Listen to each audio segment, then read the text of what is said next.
Hi everybody, I am back to do some more resin coloring tests, and I figured I'd just go ahead and film it while I'm doing it so that we can see whatever the results are going to be together.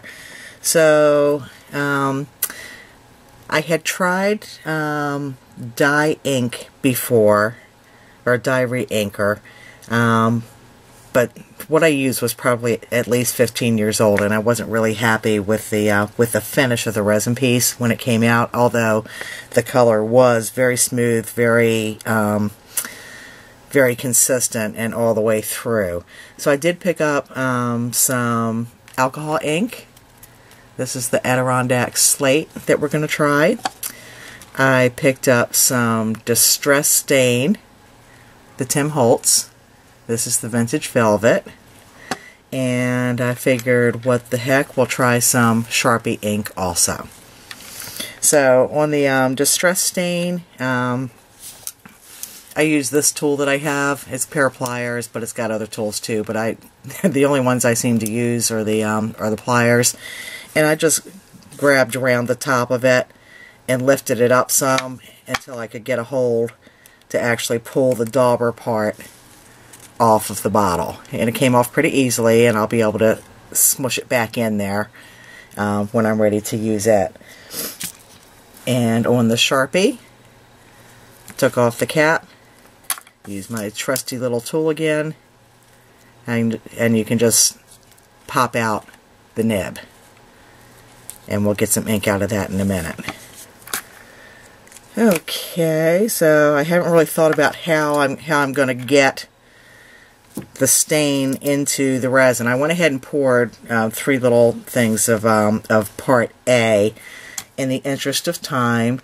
So I think I'm just going to dip my paintbrush in to the Distress Stain and see if I can't get a couple drops into, well, come on. Okay, it doesn't seem to want to come off the brush. Okay, there we go. Brush wasn't wet enough. So I'm just kind of putting it on the side for now, and then I'll push it down. I really don't want to get the brush into the resin itself. Put that aside. Let's get the stir stick and start stirring it in.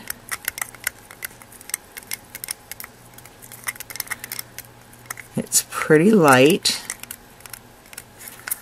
I'm just going to put a little bit more in, but it looks like the color is blending in pretty well. And I'm just using cheap little dollar store brushes.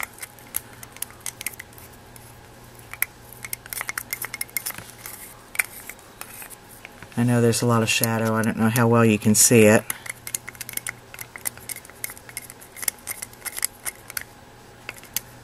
But it looks like it's blending pretty well. Okay, so that's the Distress Stain. I'm just going to pop that dauber back on. Okay, and this is the alcohol ink, reinker, and I'm using Slate. I'm going to start with 1 drop and see how that goes.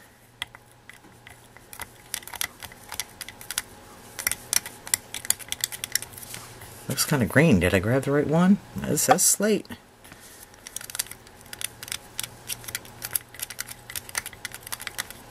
And it looks like it's mixing in pretty well also. Just add 1 more drop. So what I like about the reinkers is that you have really good control over how much you're putting in. But I don't know if you can see that or not, but it's looking pretty good.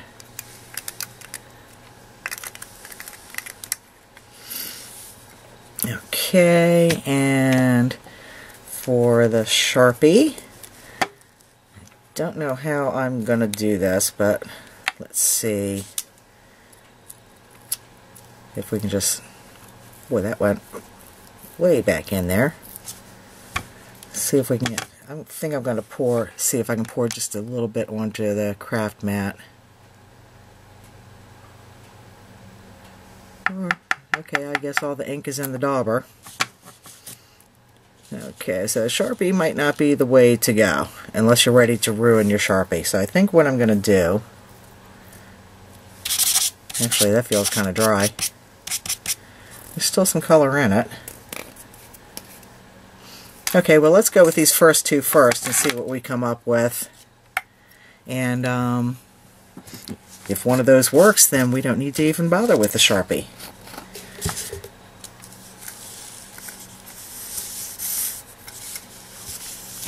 See if I can do this without tipping it over with the sticks.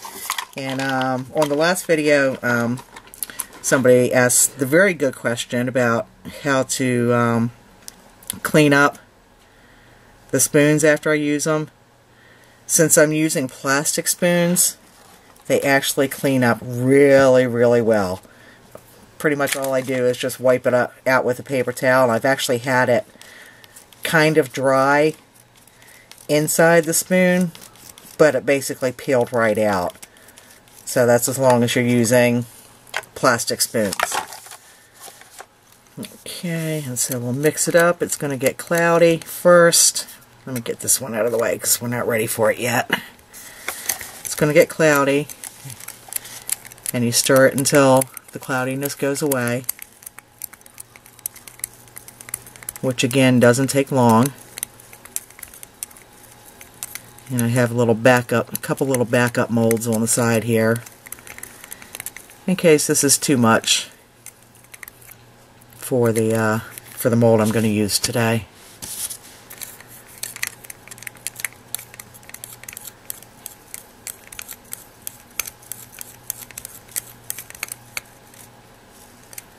Okay, and that looks pretty good. So I'm going to go ahead and pour it in.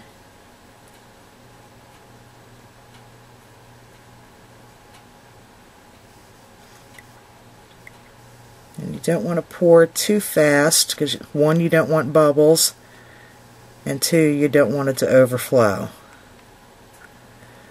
Just a tad more.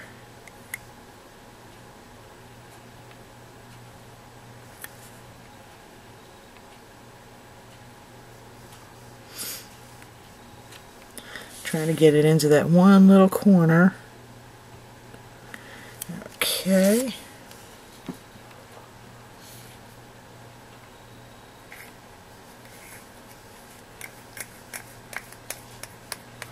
Okay, so that's the one with the distress stain.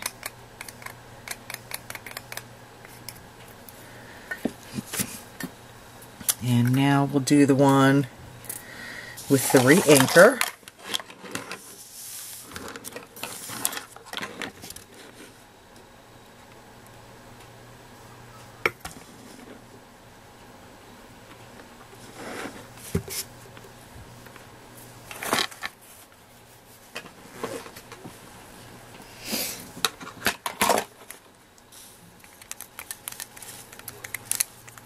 Okay, and it's cloudy, and we'll stir out the clouds.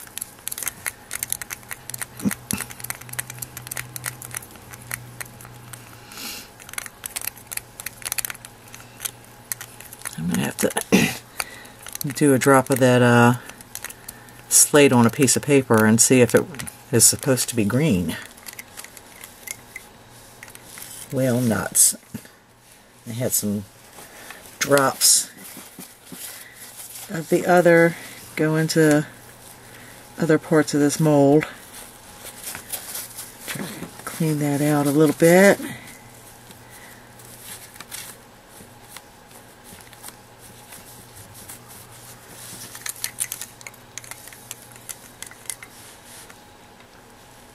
Okay, and now pouring it in.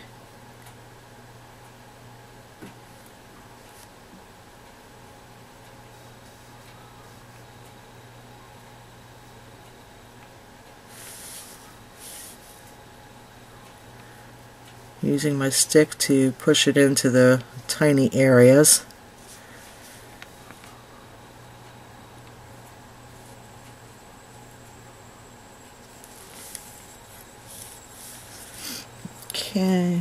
do some overflow here.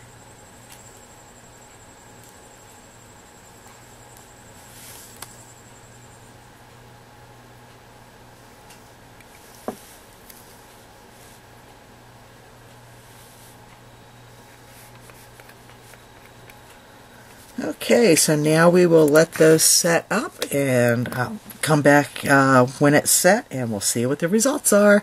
Keeping fingers crossed. See you in a bit. Okay, it's time for the moment of truth. And actually, while I was waiting for this to set up, somebody had asked about using the mica powders. So I had some Pearl X, and I mixed some in. What I had done with this before, I haven't actually mixed it in before tonight, but Roseanne, Roxy Car 11, hi Roseanne, had mentioned about brushing lightly the inside of your mold with the mica powders, and then pouring your resin, which worked out great, but the color was only on the surface. Which could be pretty cool because you could sand it down a little bit and get some distressing and have some white peek through if you want to. But I figured let's go ahead and try to mix it in and see what happens. So this is where it is right now. The one thing with that, that's going to be tricky because it's not going to be cloudy. It's just going to be full of color. So you have to use your best judgment as far as how long to stir it. And so that's still setting up. I don't know if it's going to turn white. We'll see. We'll probably have to wait a little while and come back for that one.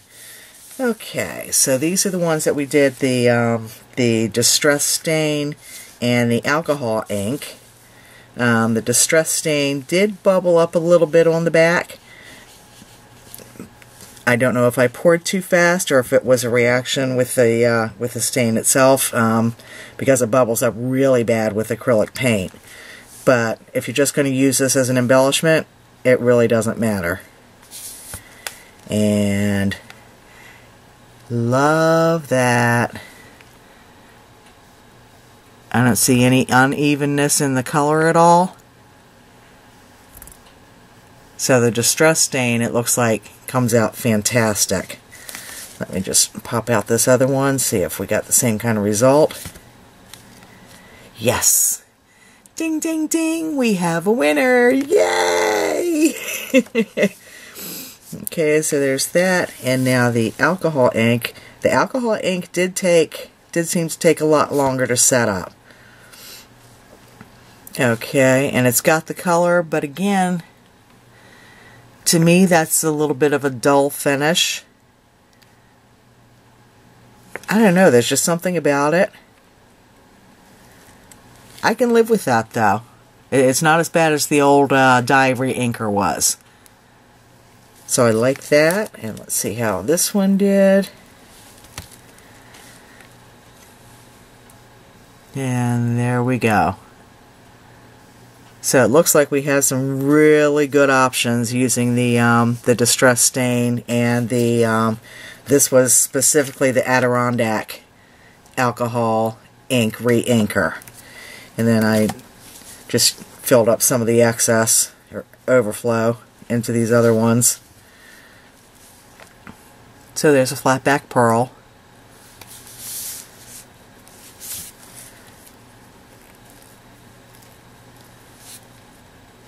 And then there's the flat back with the scalloped edge. So something like this one, or the flat back pearls, would be really nice dusting the mica powders in. Or just dusting the molds with the mica powders. And we will come back to see the result of this. But as far as the distress stain, I had a 25% off coupon. So for a 3-pack, that ended up being $7.79 at Michael's for 3 bottles that you will get. Who even knows how many colored resins out of 1 bottle of this. So that will be very economical, and it's not like you're not going to use the distress stain for other things too. And the alcohol ink reinkers, That was also a 3-pack. It was, the coupon did not apply to that, and so it was, oh, I guess it, oh, okay. Sorry, the Distress Stain, I had a 40% off coupon, so that made it $7.79. Didn't have a coupon, it was $9.99 for a 3-pack of the alcohol inks. So again, that's going to be very, very economical. One of these bottles is going to go a huge long way for coloring resin. So yay, I'm glad we have had some success. Woohoo! I am so happy about that. Oh my gosh, because I was getting really, really frustrated. So it looks like the ones with the micas are starting to set up, and as soon as they finish setting, then I'll come back and we'll pop them out and see how they came out. Yay, I'm so happy. See you in a minute. Alrighty, back for the Pearl X powder test on this. But before I unmold these, you want to be conscious that you don't put too much, whatever you're adding to your resin, you don't want to put too much in, because it more than likely will have some kind of effect on the actual, for lack of a better term, cohesion of the two parts. You don't want to mess around with that formula too much, which is why I pretty much only use 2 drops of the alcohol ink, and probably not even the equivalent of 2 drops on the Distress Stain. Yeah, and with the paints, with the acrylic paints and something else that I used, I mean, the bubble up reaction was just so much, and I think it probably just had some kind of chemical reaction with that. So you do want to be aware that you don't use too much. Okay, so this is, yeah, this mold is never very easy to get it out of. This is the Pearl X powders, and the color is all the way through, and it is a bit of a flat finish. I don't know if it's something that can be buffed up or not. I'm actually kind of surprised that it's a flat finish. A little bit. I expected it to be almost kind of sparkly the way Pearl X tends to do. So maybe I'll use my Pearl X powders a little more often on these. So that's pretty good. And if you wanted to gloss them up, I mean, you could use some nail polish or some glossy accents or whatever you wanted if you wanted to get a shine on those. So we actually had 3 successes tonight. Amazing! I'm very, very happy with that. But by far my favorite is the Distress Stain. And again, you do not want to use too much of it. I might have been able to use a little bit more to get a little bit more dense color, but I really, really love this particular the vintage Victorian velvet color. So, yay! I was on a mission, and mission accomplished. So I actually have more of the putty on order, and a little more of the another set of the resin on order. So I am going to be getting embellishment happy, especially now that I can color them to actually tailor them to whatever projects I want to do. So I hope y'all have had fun learning. Feel free to ask questions. I'll try to answer if I can. Yeah, at least what I know. And then something else, just to let you know, if you haven't used the resin before, when you first pop it out of the mold, it is still a little bit soft. So it's not going to be hard until, you know, probably a couple hours later. But the benefit to that is, if you do come up with something that has uneven edges, you can just use your Timmy scissors and trim it right up. It cuts really, really nicely. I don't know if it's the scissors or just because it's soft. Probably any scissors would work, but you know Timmy scissors are the best. So, there it is. Let me know if you have any questions. Thanks for watching, and if you try any of this yourself, I would love to see what y'all come up with. Have fun with it, because it is a ball and it's addicting. Addicting. So, I hope to see y'all soon. Take care. Bye-bye.